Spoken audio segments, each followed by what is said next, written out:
Ideas and Ideals of the Indian Constitution. Learning Objective.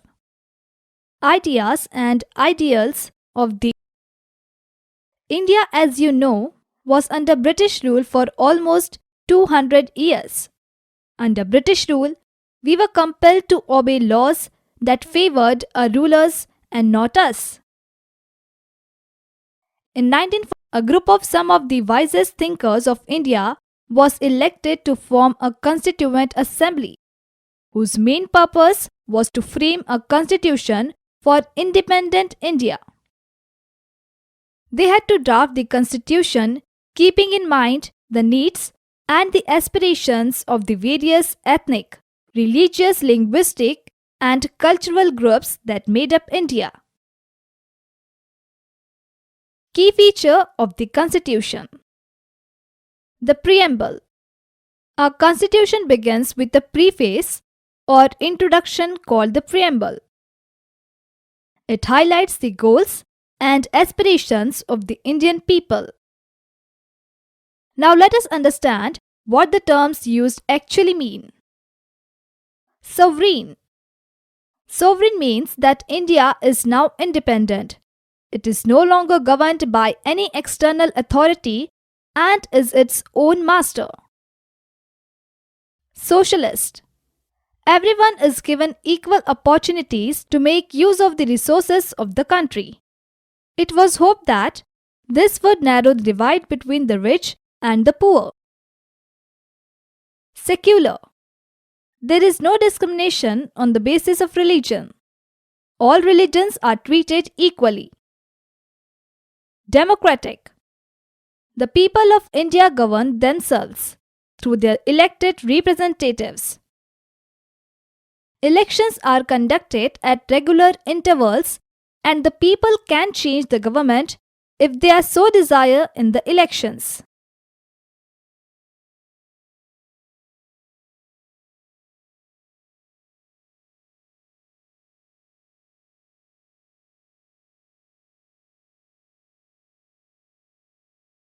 Republic. The Indian Constitution proclaims that the head of state will be elected and not be a hereditary ruler.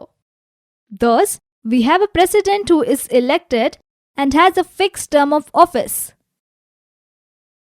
Justice.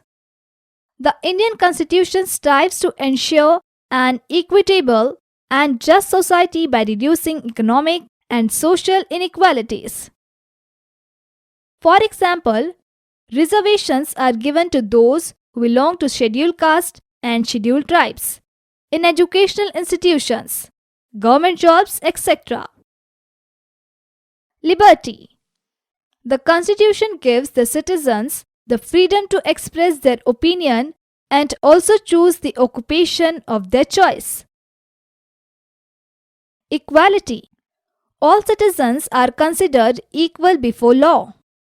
All kinds of discriminations are deemed illegal and therefore punishable by law. Fraternity. India is a land of contrast and diversities and home to a myriad faiths, cultures, traditions, and languages.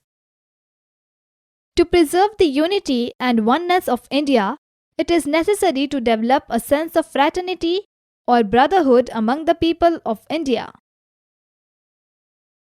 The directive principles of state policy intelligent. The writers of the Constitution were well aware of the ruined state of the economy and the fragile nature of Indians' unity at the time of independence.